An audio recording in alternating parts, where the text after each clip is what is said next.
Okay. Hi, and welcome.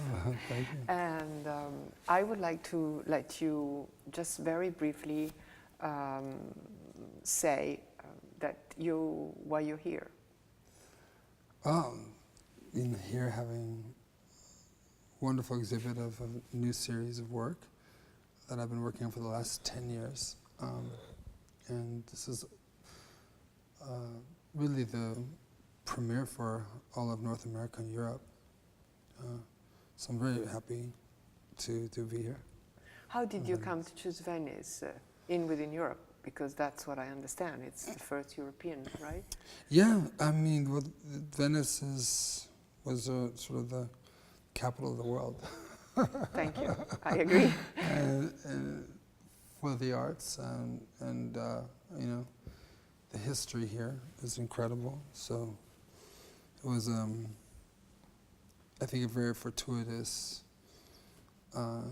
timing that we had the work, you know, finished. I was ready to show the work I've been making for the last 10 years, and debut it here. I'm very, very happy to be showing it here. Let me ask you something. Your work is at times ironic, provocative, and trying to hit hard in the imagination of who looks at your work. Do you find Venice somehow, which for me it is, so different yet provocative? Does this, in your opinion, inspire you in some way? I mean, Venice is incredibly inspiring. There's nothing that I find ironic about this city. It's a very sincere city. It's very beautiful, and you know, the history and the beauty just surrounds you and envelops you. I like to walk here at night, or come in the winter sometimes when no tourists are here, and really get to see and feel this city without so much of the street, you know, distractions. But like this time of year and being on this side of the island is really, you know, on this side of the water, I should say, it's really, really wonderful. It's just more quiet and you can really take it in. And so, have you ever thought of taking some pictures here, or just starting from Venice in order to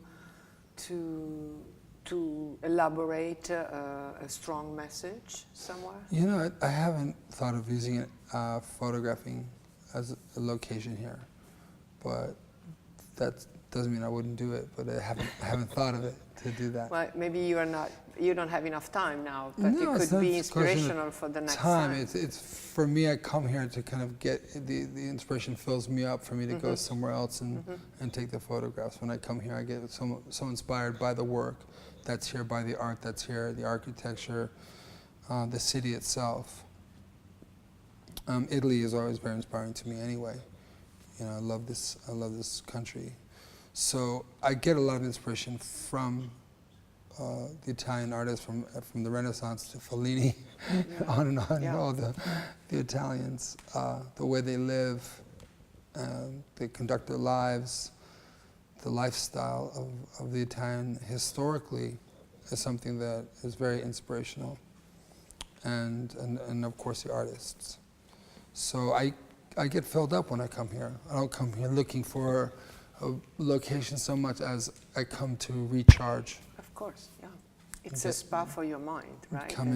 It fills me up, and then I go off to the jungle where I live and take photographs or wherever it might be. And where is the jungle? In Maui.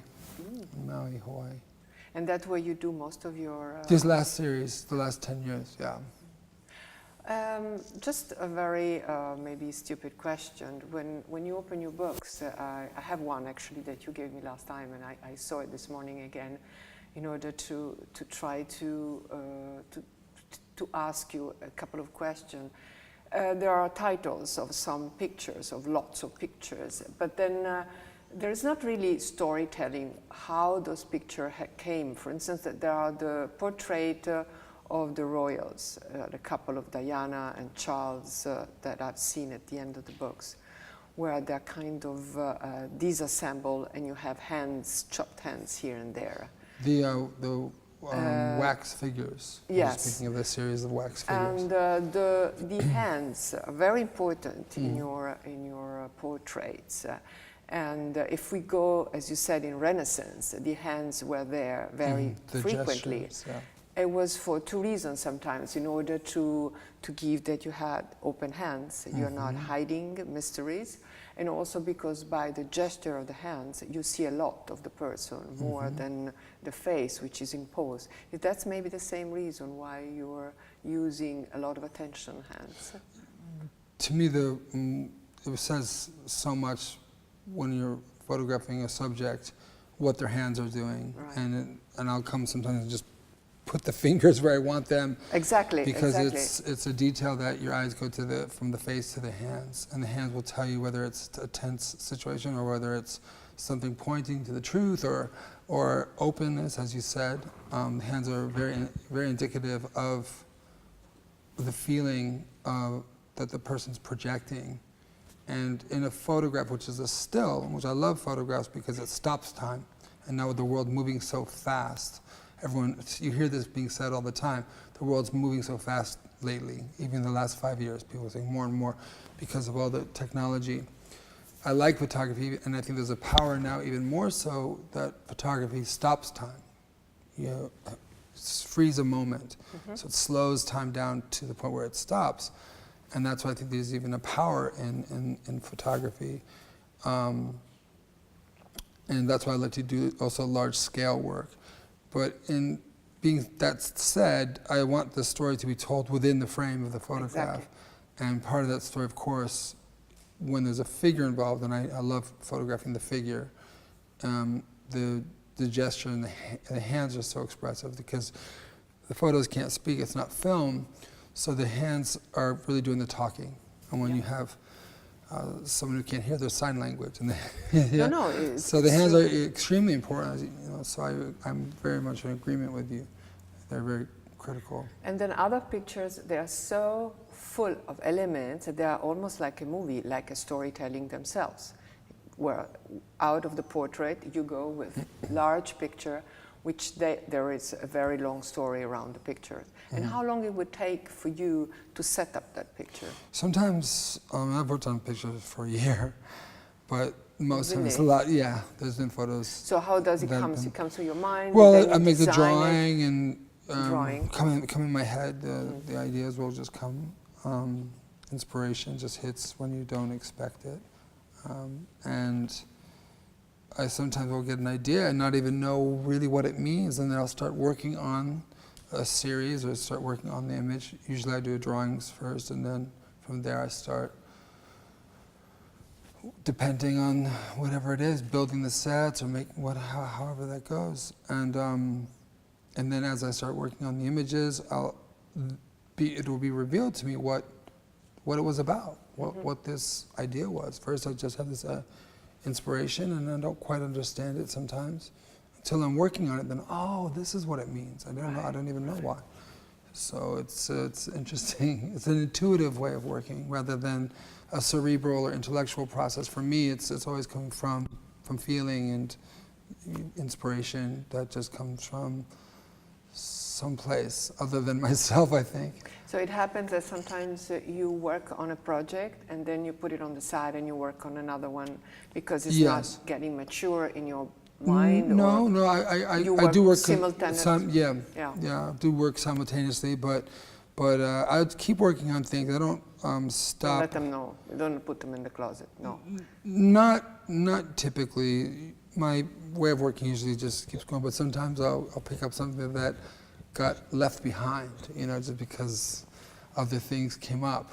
So I'll take those and finish images that were, or series, let's say, that has gotten forgotten because of other things came up temporarily. Never forgotten forever, just temporarily. And do you have some expectation about this show now? I just Was it for you? Very excited to for me, a photograph or any artwork is not finished until you connect with an audience, with a person for me, photography or the images that I make, when they're done, when a person sees them, and hopefully my wish is to connect with people, to touch them somehow, to move them, or inspire them. Not every photo will do that, or every series, but hopefully my expectation, or what I would like, is that I would touch someone, and some of the photos may do that. And for me, that's what drives me to make this work. It's connecting with people without words, without meeting them, through an image. That's the magic of art. Yes, yes. This is what makes usually artists immortal, because they can go everywhere, and their soul touches everyone. So in that sense, would you think that after the show is over, you maybe think in the future to keeping your presence somehow in Venice? Like virtual presence, but in that case, with something Are you that... offering me a room? I can. Well, I can stay right here on this couch. Okay, all right, why not? Well, your presence in terms of physical yourself, why not? Definitely. I was also meaning about your work. Oh, about my work. Well, yeah, of course. As an artist, you want your work to be in the hands of the world. You don't want to. Yeah, I think it would be nice to have your work present in Venice, if not indefinitely, for a much longer time than just a retrospective as now. And it's just up to you if you want it. I'm sure that you'll find a lot of opportunities to host it. Yeah, I mean, I leave that in the hands of other people. My ambitions really lie in just creating new work, and where it winds up, where it finds homes, that's, I leave that, right, to people, to let that happen naturally or organically, let's say, where I can't do all those things. I can't, kind of find those myself. I have to just focus on, the most important thing for me is creating the new pictures, and the rest is up to fate, and up to, How many pictures have you done in your life? Pretty much. You have a number? No.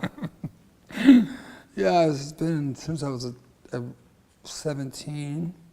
I was drawing and painting before that. And then at 17 I picked up a camera, and that was it. I loved the photography, and what inspired me most in the beginning was the Renaissance. I've always, since when I was drawing and painting too, is in particular Michelangelo. His gestures and his figures, and philosophy, and I always have been inspired by him. How important is the camera? Do you have some kind of I love the immediacy. Favorite camera? Yeah.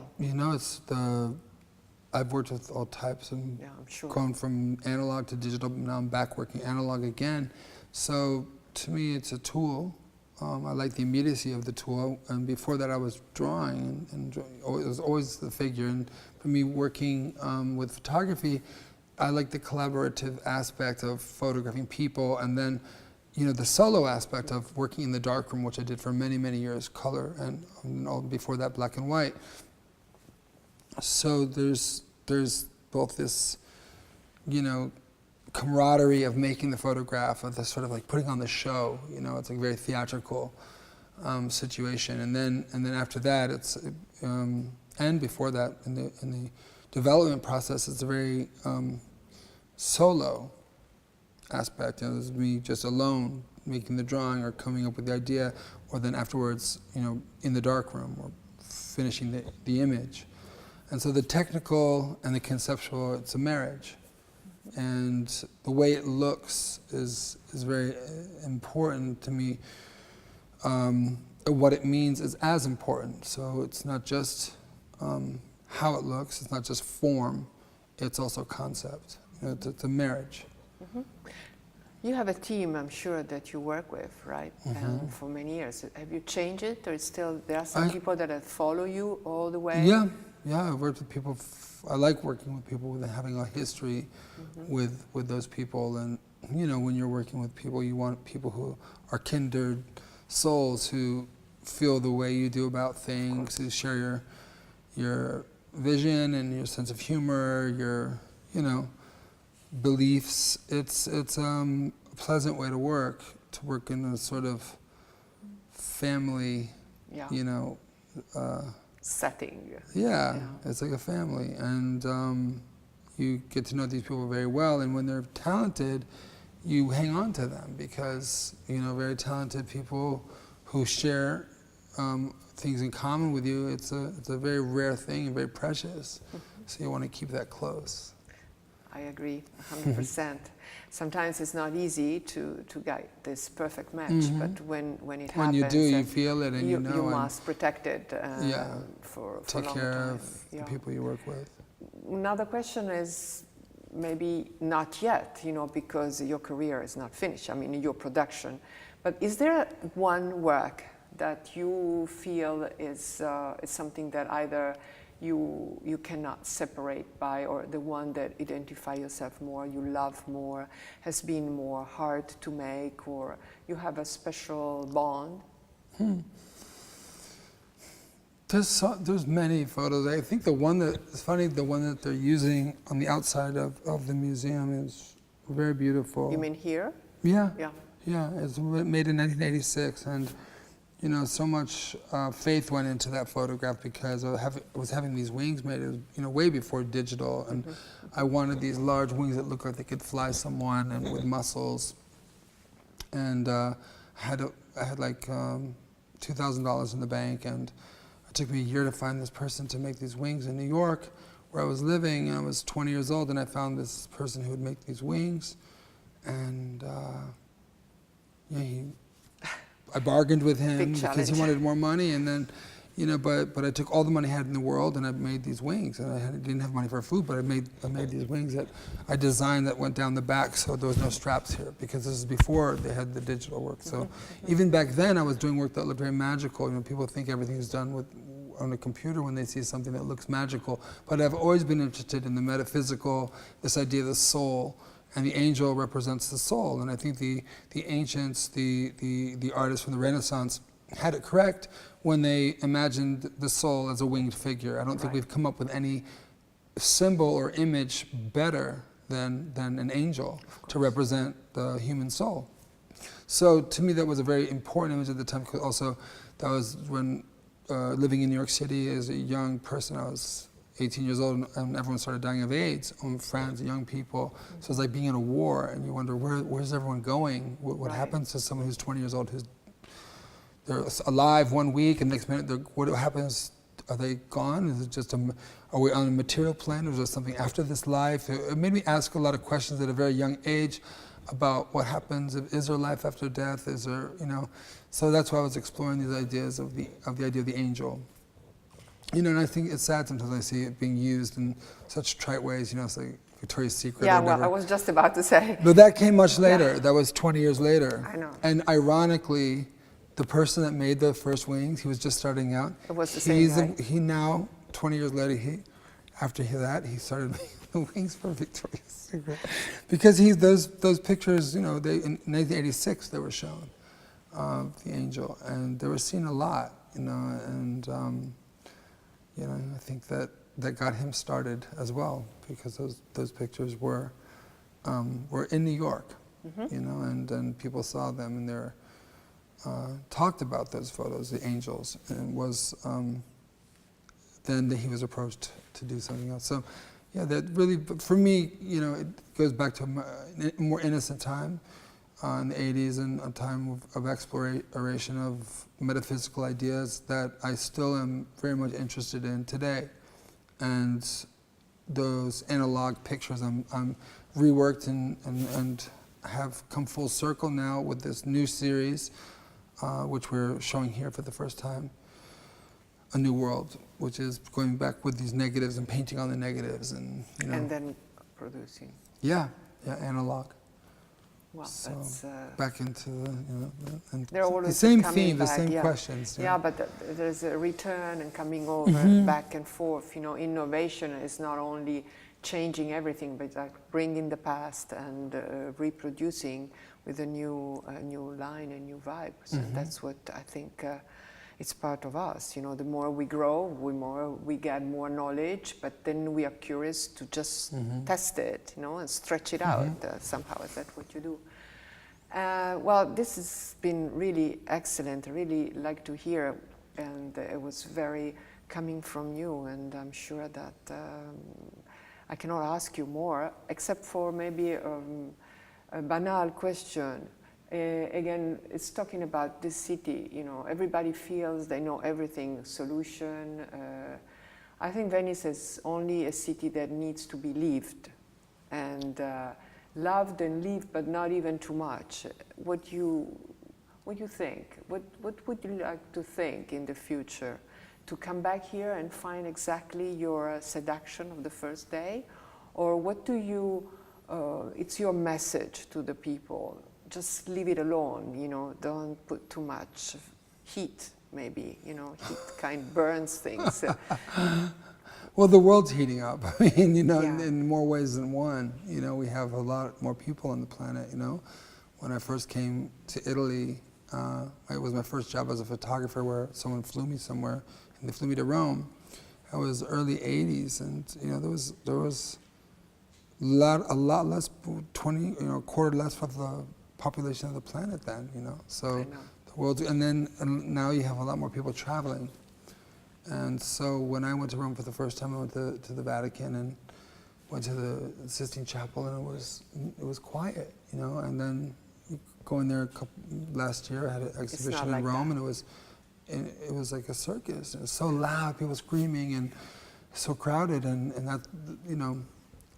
So you have to make special arrangements to see it privately now. So a lot more people are traveling now. It's not just Venice, you know, and places that are beautiful, like, well, there's only one Venice in the world, but, you know, but everywhere, you know, come summer, you know what happens.